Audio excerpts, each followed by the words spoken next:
One, two, three. Hi, welcome back, everybody. In this video lecture, we're going to discuss Chapter 6, which covers public opinion. There's going to be two parts to this lecture, so we're going to go ahead and go through the first part. Let's just look at how we consider the will of the people. How do we, in democratic governments, reflect the will of the people? Somehow they need to find out what the public wants. And it's a First Amendment protection to be able to speak about government. Therefore, we're going to talk about getting the public's opinion. Where does this public opinion originate? Well, average citizens don't always have a lot of information or access to information about issues or elections, and yet they can and do form opinions about these matters, even lacking that kind of information. So we need to think about what factors influence public opinion in the presence or absence of relative information. So let's cover some key terms. Public opinion, the broad term. Public opinion is collective attitudes that people have about political or policy issues. Okay, let me say that again. Public opinion is the collective attitudes that people have about political or policy issues, the leaders, institutions, and political events.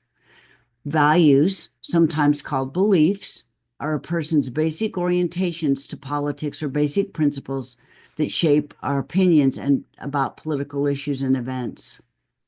Attitude or opinion is a specific view. Okay, so take public opinion as broad and then narrow it down to an attitude or an opinion, which is much more specific view about a particular specific issue, personality, or event. Okay, another term, political ideology. Okay, political ideology is a cohesive set of beliefs that form a person's general philosophy about government. So, as Americans, we tend to share a common set of fundamental values. So, let's talk about these values. We cover them almost every week. Liberty, the freedom from government to control everything, the equality of opportunity, so equality, and the freedom to use our talents and wealth to reach our fullest potential. And the fourth value is democracy, a system of government that permits citizens to play a significant role in how our government functions and our governmental processes. This system relies on free and fair elections of public officials. And finally, justice, fairness of how rewards and punishments are delivered by the government and the courts, but also society. This is a really interesting table. When you look at this figure, it includes some core values that people think are really important, and they want to maintain these values. This measurement was from 2020. But if we went back, I think it'd be really interesting if we were to do this today. So this was pre-pandemic, 2020-ish to now. I would say that maybe some of this political ideology has shifted. Okay. So again, what is political ideology? It's a cohesive set of beliefs, okay, that come together that form a general philosophy about what government is. So let's talk about some political ideologies. Liberalism and conservatism are the two main political ideologies currently in the United States. You may be a conservative or a liberal, um, whatever parties existed in a country at any point in time. In other words, you can still be a conservative or a liberal, regardless of what party you identify or belong to. So you may have some ideologies that lean more conservative or lean more political, but that doesn't mean that that's the only ideology or beliefs that you have. Frequently, this ideology is used synonymously with partisanship, but it's not synonymous. Okay. Again, you could have some political ideologies or beliefs, and you could have some conservative ideologies and beliefs. So you could be a member of the Republican Party or the Democratic Party, but you could still have other values or attitudes that align more with the other side. So let's expand on those two political ideologies because they are the most common, the most recognized. Liberals generally support social and political reform. They believe government intervention is helpful in the economy. They want more economic equality and expansion of federal social services. There's a greater concern for consumers, the environment. Just as a side note, this concept of liberalism, using it as a political party, is not the same as what liberalism is if you get in and start to study political theory. Okay. So when you study political theory, you're going to understand the term liberalism differently. But for this course and for this topic, we are saying liberalism, Democrats, and that political ideology. If someone says that they're a liberal or they identify as a liberal, they tend to be more associated, again, with the Democratic Party, generally, not always. That is a broad term. It's very extensive.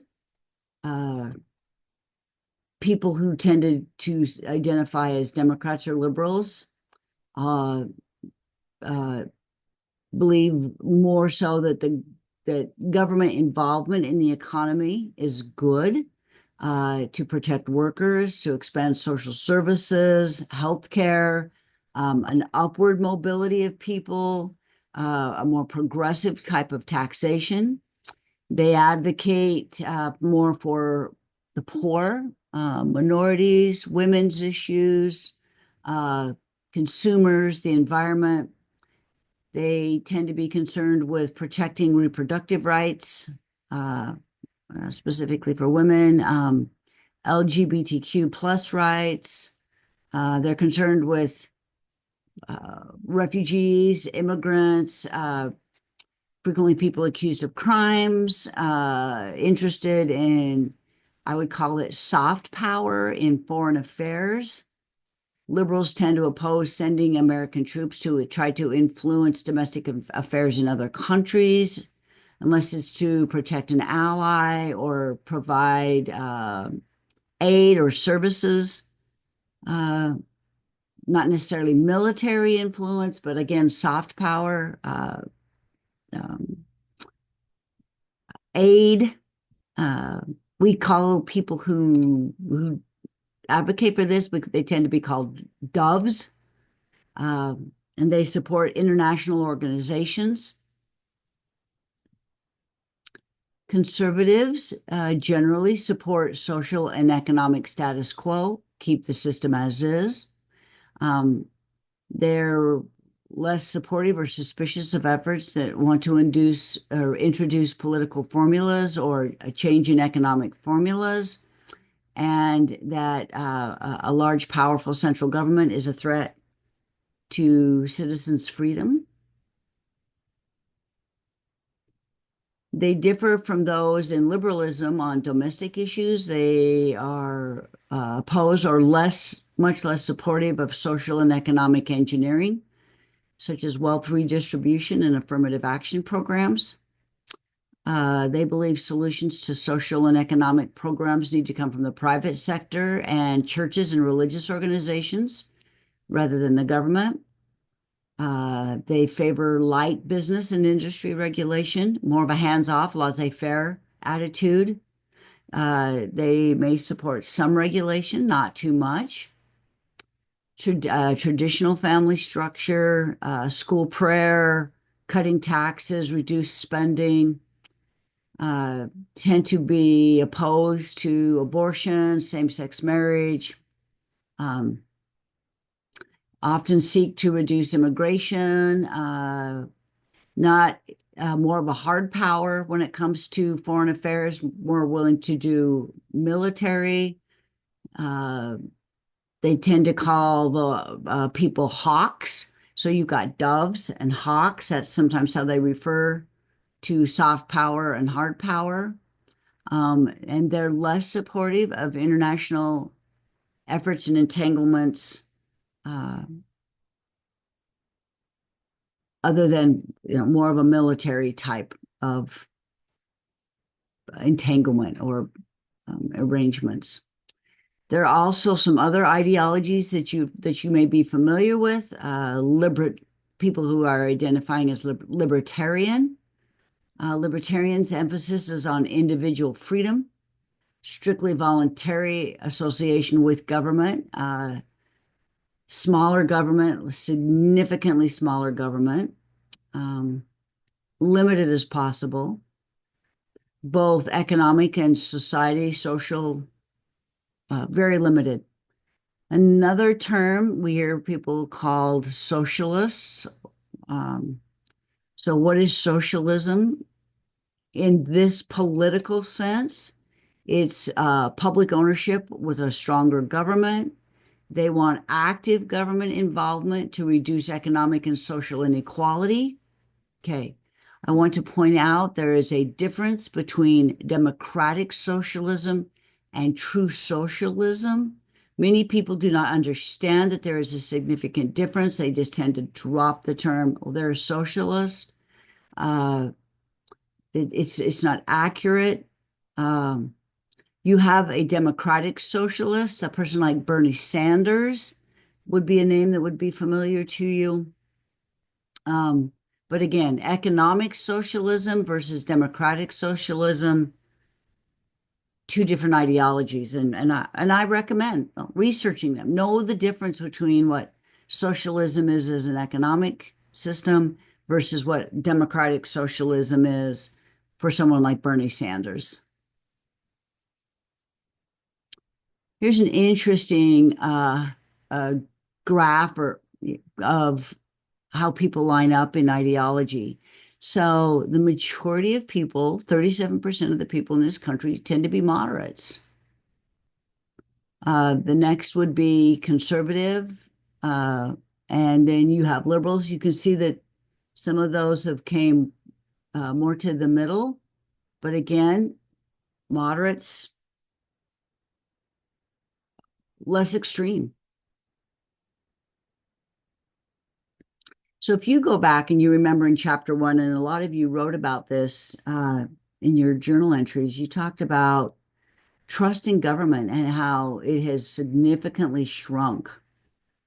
And we get that from public opinion polls, and that there's just been this significant reduction in the levels of trust in government. The issue is trusting your government helps create legitimacy. So if you have a democratic type government, okay, when I say democratic, I'm not talking the political party. I'm just using a term that's similar to democracy, okay? So in a democracy, you really need a high level of trust in your government for that government to be legitimate, not connected to any political party.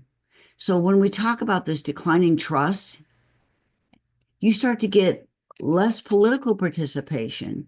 Your voting numbers go down. Your belief in what your government is doing is significantly reduced. So this perception that government can't solve everything is understandable, but to believe that the government can't solve any problems or that they're not spending money effectively or efficiently leads to distrust. Less distrust leads to more other political issues.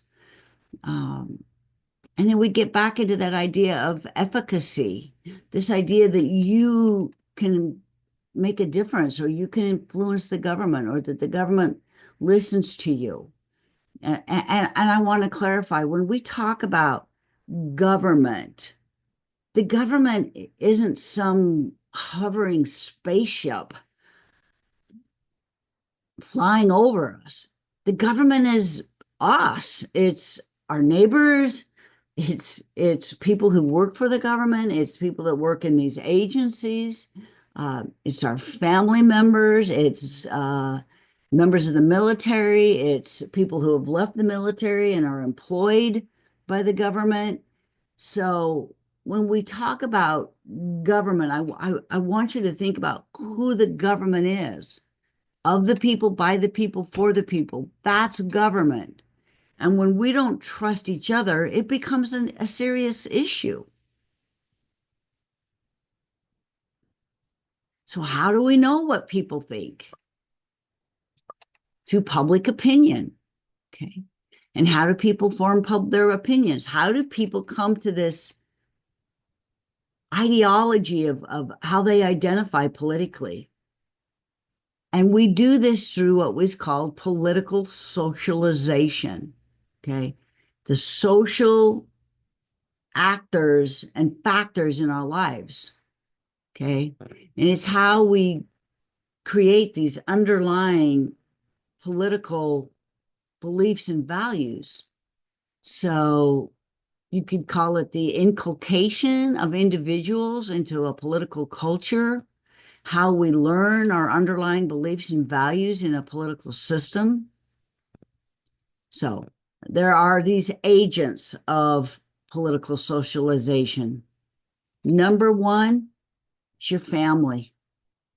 It's who you spend the most time with. It's how you form your basic social or political beliefs. So you've got family, your friends.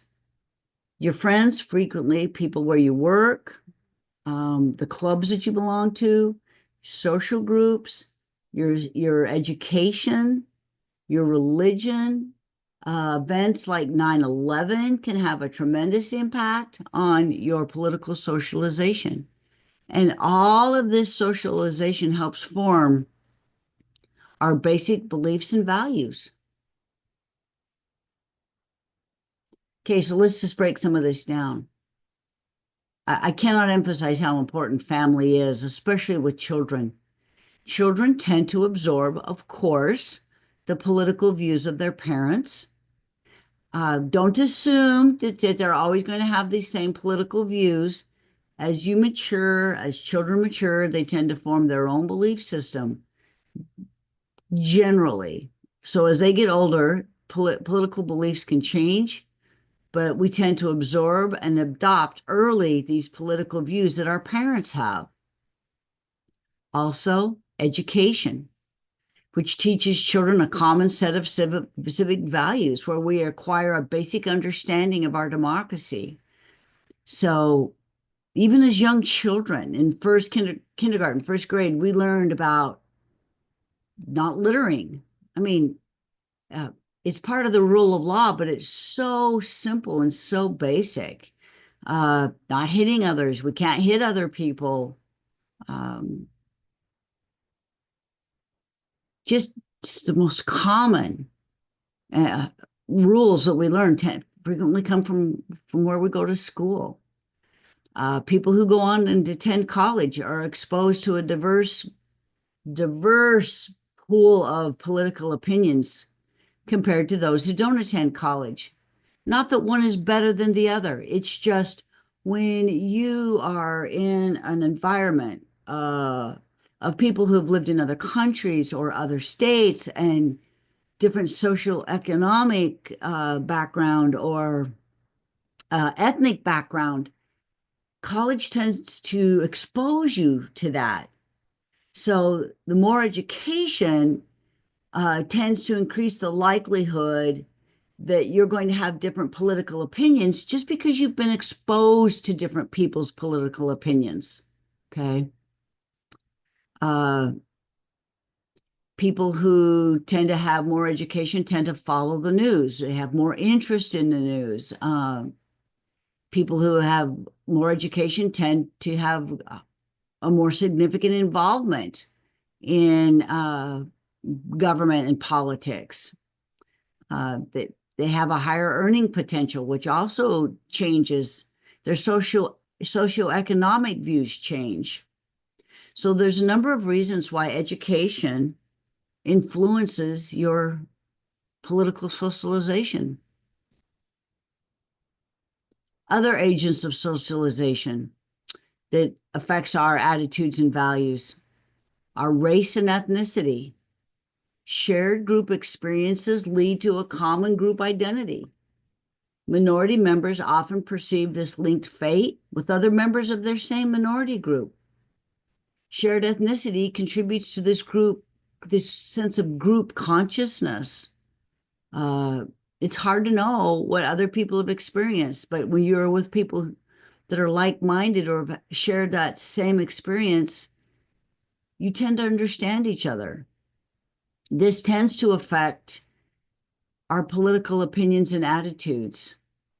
Also, there's a gender gap issue, or I don't know if it's really a gap, but women tend to have different political values and opinions. There are differences in the social roles and occupational patterns between men and women. So they're going to hold different views on these issues. And religion, really important. White, evangelical, Protestant type individuals that are weekly or regular church attenders tend to hold more conservative views. Those without religious affiliation are more likely to hold more liberal views. Okay, now I'm saying this, but these are generalizations. Okay, this is not across the board. So there's exceptions, but research and evidence shows people who tend to attend church weekly are more conservative.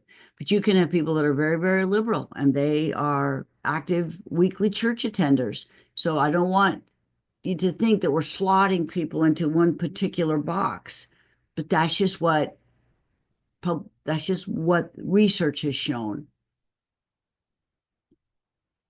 We also find that Republicans are becoming increasingly more conservative in their beliefs and that Democrats are becoming increasingly more liberal. Okay. But this is, again, based specifically on leadership. It's easier to see in political leadership positions that they're becoming more, I don't want to use the word extreme, but more maybe entrenched in their conservatism or liberalism. We can look at economic class, where people are economically tends to have a pretty significant impact on where they may land on that political spectrum. Okay. Those who are wealthy have totally different attitudes and views and values than those who do not have a lot of wealth. It's also generational. My guess is if you were to go talk to your parents and grandparents, they're going to have really different opinions generally than you do about some hot button issues. The region that you live in, this geographic sorting, rural Idaho has very different views than, say, somewhere like Los Angeles, even if it's the same age group, just based on where where they've been raised, is going to influence your political beliefs. The political people that you follow can have a tremendous impact. External events can shape your opinions. So, for a quick example, baby boomers that were exposed to what happened during the Vietnam War tend to be more opposed to war. Those who witnessed and lived in the aftermath of 9/11 tend to have a different view on what is important: security, border control, freedoms versus security. So we want to be safe within our borders, but people who didn't see 9/11 as that way may have a totally different opinion about that border issue. I want to go back and remind you about critical thinking. Okay. The very first week we had that short lesson on listening to learn and critical thinking. Okay. I want you to take time and effort necessary to develop your critical thinking skills. Determine what's true, determine what's not true. Okay. Um, when you read or you listen to something, try to determine, you know, who's saying it, what are they saying it, why, when, where, how. Okay. And this is important to me because I subscribe to a magazine uh, that gives 4 or 5 different views of current issues. So I try to read as broad of views as I possibly can. And it's been extremely helpful. Uh, when I read some of those articles, I look at why would a newspaper in Atlanta, Georgia, have a completely different take on immigration than, say, a newspaper out of Phoenix, Arizona. So it's been really important for me to try to determine what's true and what's not true when I ask the who, what, why, when, where, and how.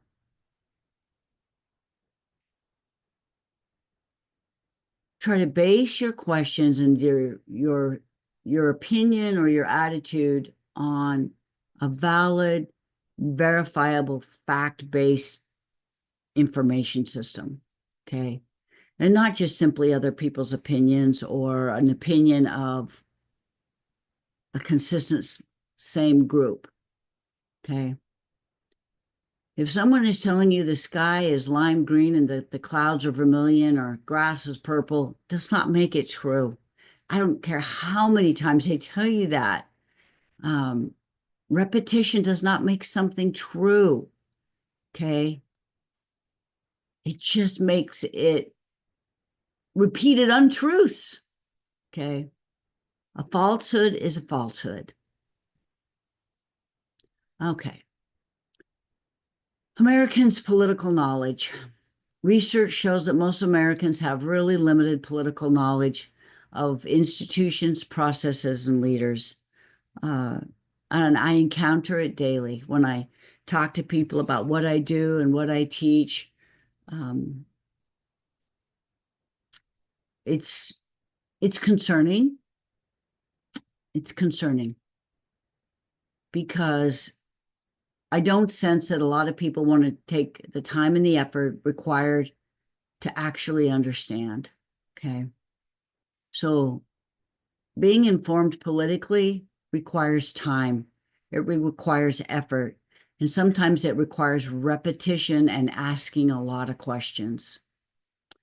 We don't do that. I don't think that we as Americans take the time and the effort and the energy to do it. Many people just take shortcuts. They rely, we call it heuristics, okay? And then we just have some cues or memes, okay? Uh, if somebody in our political party that we like says it, it must be true. Oh, I belong to this interest group. This is what they say. It must be true. If we just follow a certain media, if we have a family member that is just adamant about convincing us, friend groups, social media. But I mean, I see these short little memes. They make a statement, and people are like, oh, well, that must be true. No, it's a meme. It's not actually a fact. Okay. This is a big problem. I've done it myself. Okay. I've read a headline and I went, oh my word, the sky is falling. We're doomed. And then I take the time and actually read the article and it was clickbait. Okay. They got me in, they got it, and it was misleading and it was incomplete. Okay. So if you just skim and scan and look at a headline and not really like dig and find out what the facts are or the rest of that information, it distorts our thinking. An important point to mention is that people who are low in political knowledge have a hard time even knowing where to start or who to ask or how to get involved or become informed. Uh, I have people say, "Oh, I got really involved because of this one particular issue." But becoming involved and knowledgeable about one issue does not necessarily make you a politically informed individual. It makes you informed about that issue. Okay. So thank you. As students who are studying government in your life, you're going to be able to investigate further. I hope you're more willing to do so. I don't want it to become so overwhelming and complicated that it's pointless. Uh, but take the time and the effort.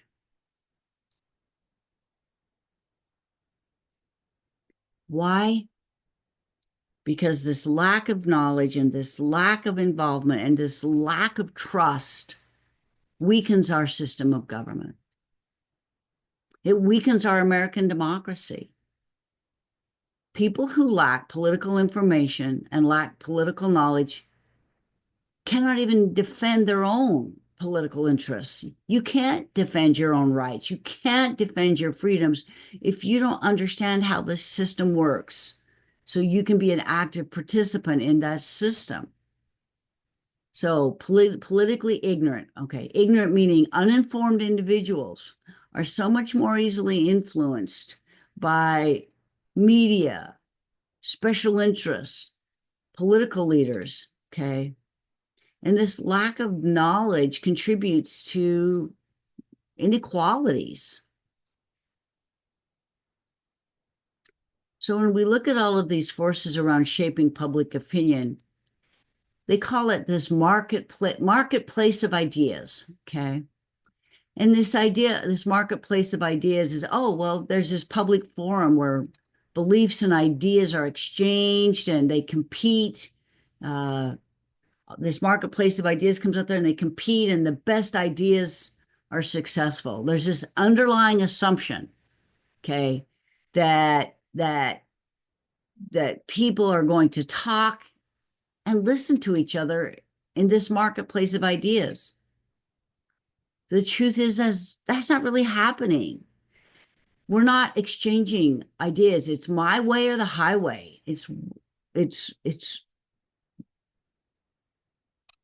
right or wrong, black and white.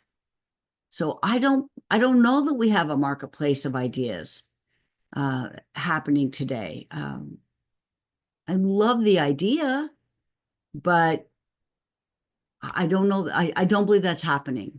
Okay. There are three sources of influence in this marketplace of ideas. This is really important. You need to know this. Okay. So who are these three sources? Okay. Political leaders, government institutions. Number one. Number two, private and interest groups. And number three, the media.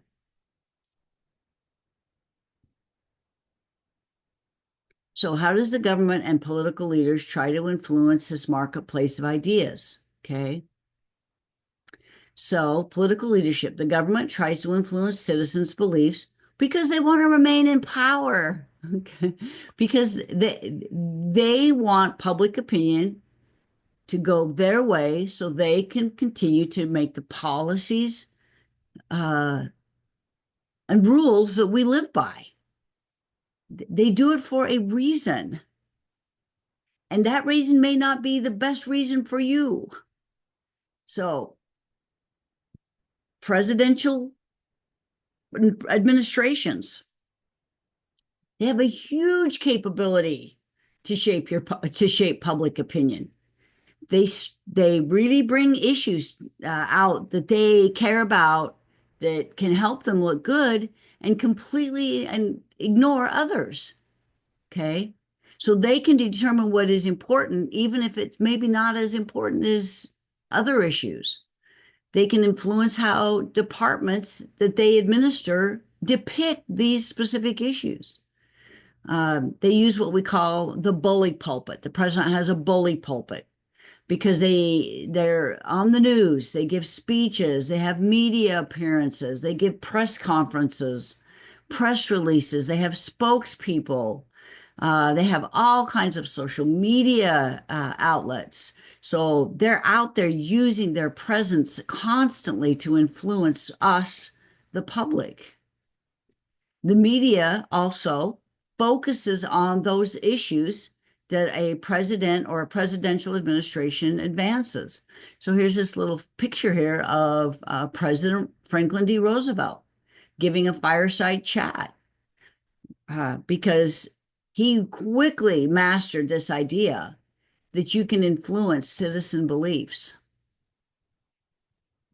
Also, private groups can include, this includes your interest groups that you belong to, churches, community organizations. Okay.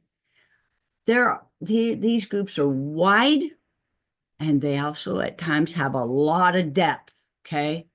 And they can deploy specific information to their group members very effectively. And it can be broad, especially if they're trying to get like-minded individuals to get on board. Okay. The media is very effective at telling Americans what issues are important, or maybe we should say what issues that they think are important, because they interpret or frame specific events that they think will have an impact on public opinion. Okay. So they can shape the meaning of a conflict. We're going to look at this more in the next chapter, but look at some of those interviews that they do. Are they standing in front of where there's been a hurricane or a flood or a fire? And, they have people crying. They can show protest size or crowd size. Really interesting how the media does that. We're going to take a deeper dive into that in the next chapter. Anyway, remember this importance of critical thinking when you've got those three groups, okay? Can you explain an issue to someone with a convincing argument on both sides? Could you honestly make an argument with valid, verifiable facts on both sides? Because if you don't understand the other side, you don't have all of the information, okay? You don't have enough information to decide if something is right or wrong. And honestly, sometimes there's not a simple right or wrong. What may be right for you may not be right for someone else. That is really, really difficult. We want everyone to agree with us, and it's not going to happen. And it may not be the best. Okay. Again, this is about values. What is most important to you? What is valuable, of interest to you? Your elderly grandparents may not be as interested in the costs of college and tuition.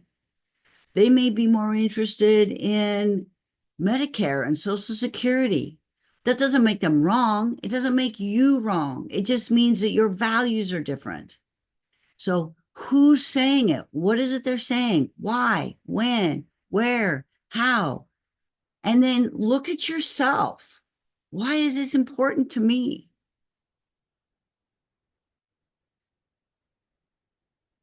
So public opinion and public policy is dynamic. Dynamic means changing.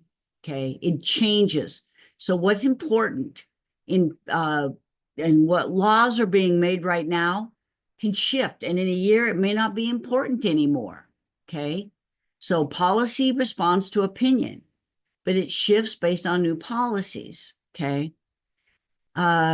In 2008, the bank bailouts, at the time, it looked like they were doing a huge service. Wow, people are really angry about it now. Think about 2020, 2021, how people felt about wearing masks versus how they feel about masks today, or vaccinations, or whatever it is that's important today. It may not be important a year from now. This list goes on, and not everyone is going to believe that government policy needs to be one specific thing. Okay. So this is the end of part 1. I'm going to shift into a totally different topic. So watch the second video. The second video is critical for understanding an assignment that's coming up. So I'll catch you into the next video.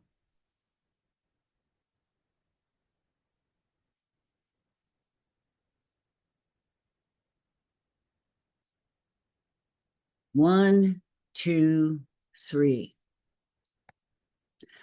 Okay, let's finish up with chapter 6.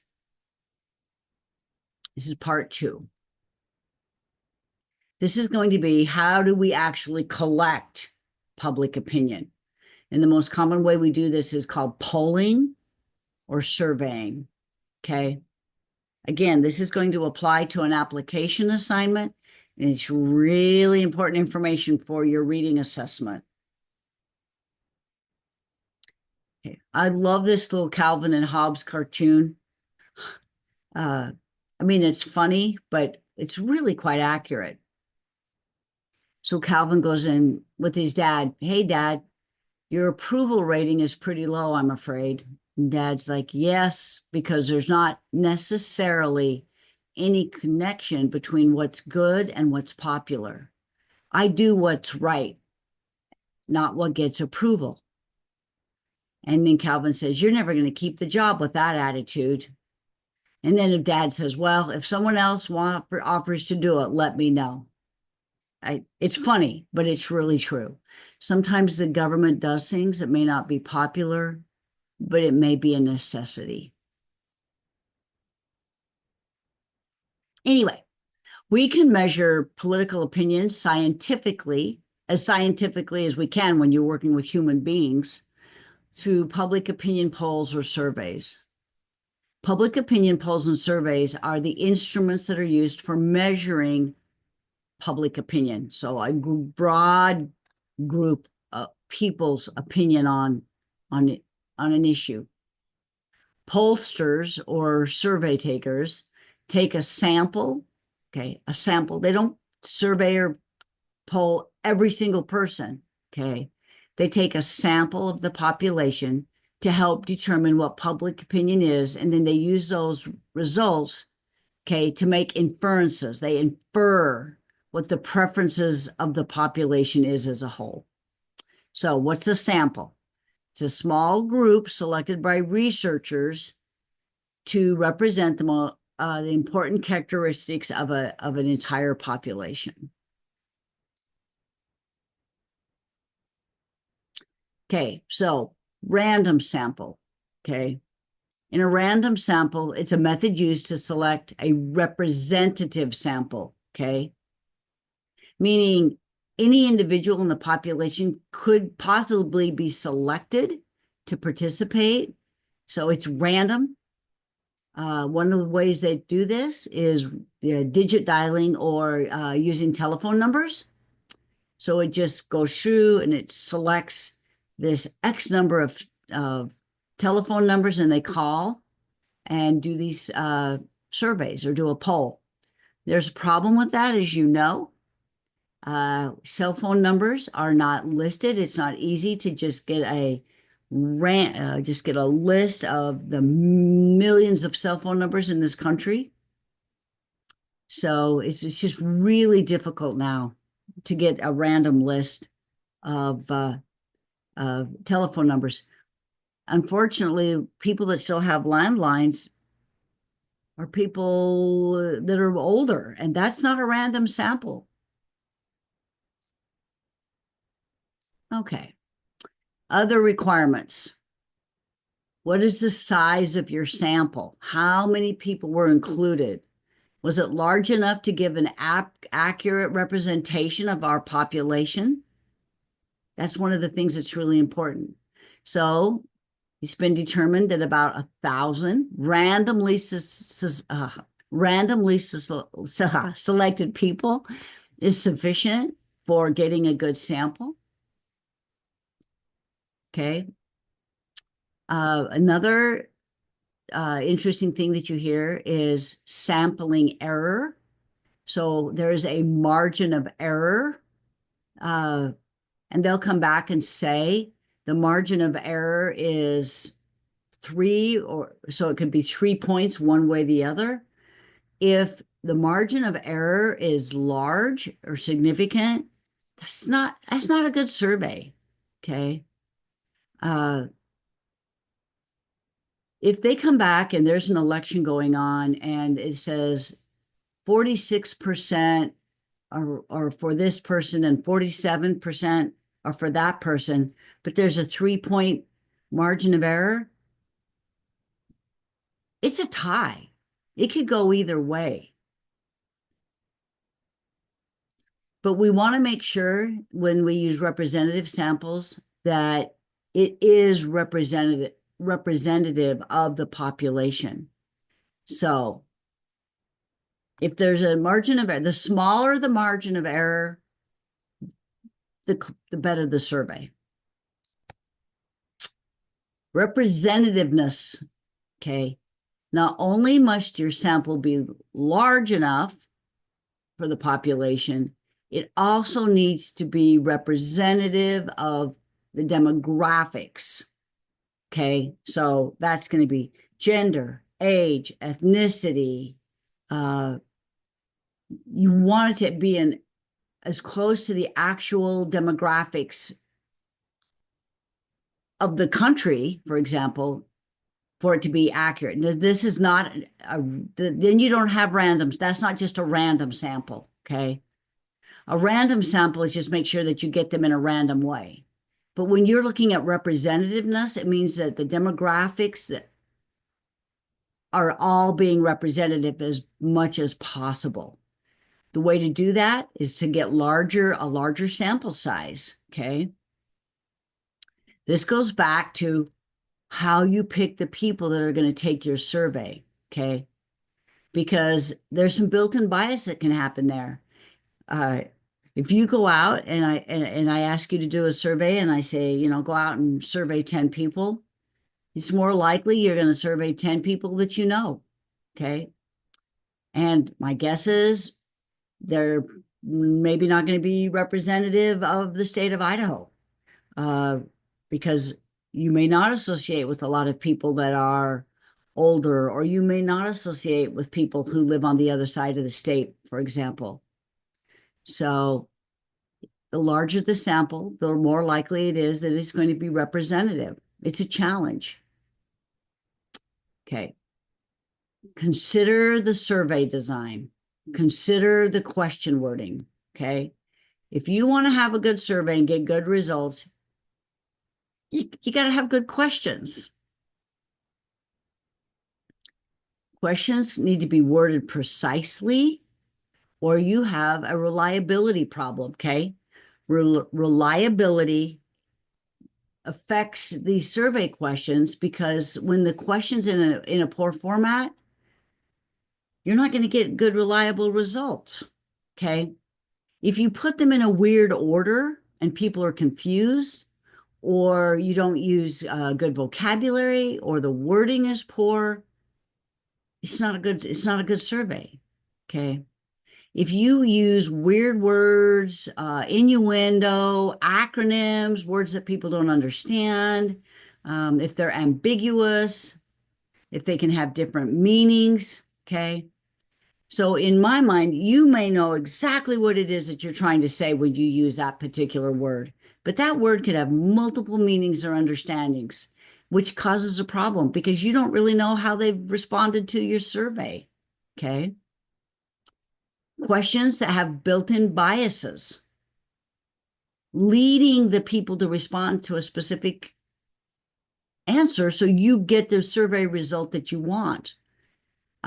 There's double barrel questions. These are questions that are asking more than one question within the same question.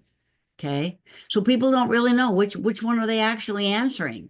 Okay. Are they answering both or the one? I've even received surveys that have like 3 or 4 questions in one question. Okay. Then look at what the answers are in the survey. Are they leading? Are they trying to get you to say something specific? Is it intentional where they're directing the people to respond? And sometimes these surveys are just wrong. Okay. They're wrong. The information and what they're surveying is not accurate. Okay. The survey itself, the design isn't good. Um, Social desirability in a survey. Okay. So when an interviewer is trying to get people to respond a certain way, then those people that are being surveyed were like, oh, I feel like I need to give them a really specific answer. Like this is what they want. So in other words, they don't give you their real preference or how they really would respond. They tell you what you want to hear. We have selection bias, okay?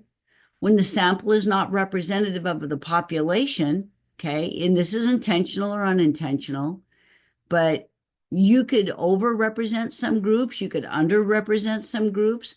If you were asking a question about childcare and you only talked to 30-year-old women, you're not going to have an accurate response. Okay. It's getting harder because we have cell phones and we don't answer phone unidentified people that do polls and surveys. We screen our phone calls now. So only people that want to do surveys may be doing the surveys. Okay, that's a problem with what it's called self-selecting.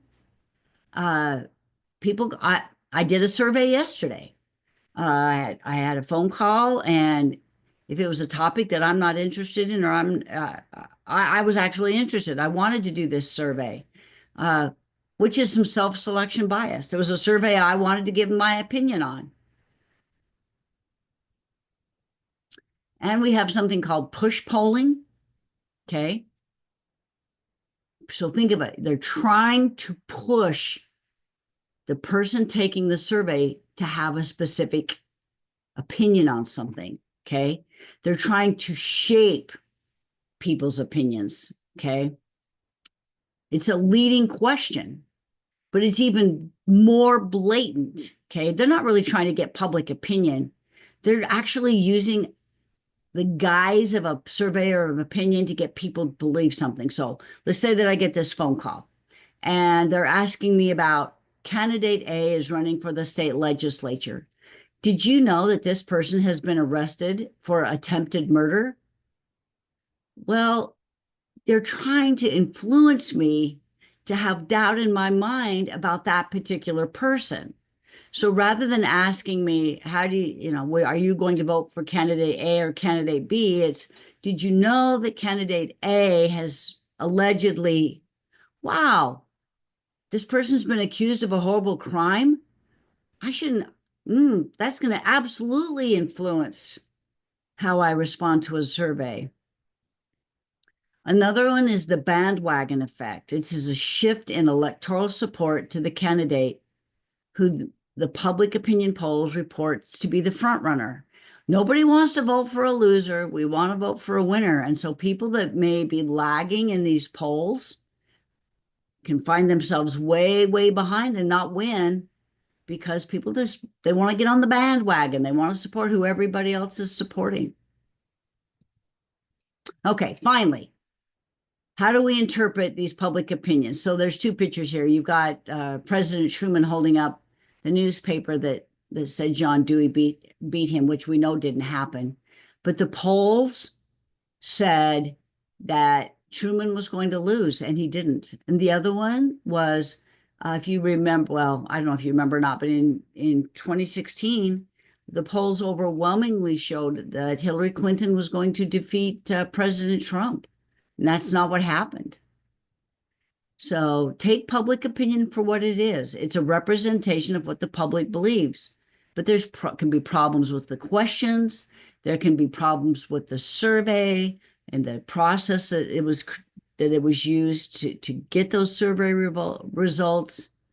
Okay. So I guess what I'm saying is take them with a grain of salt. Look at it for what it is. Analyze the questions. If you haven't taken surveys, now that we've talked about it, listen, take some just for the fun of looking at the questions. Was it random? Was it big? Anyway, So that's it. That's gonna wrap up what we need here for chapter 6.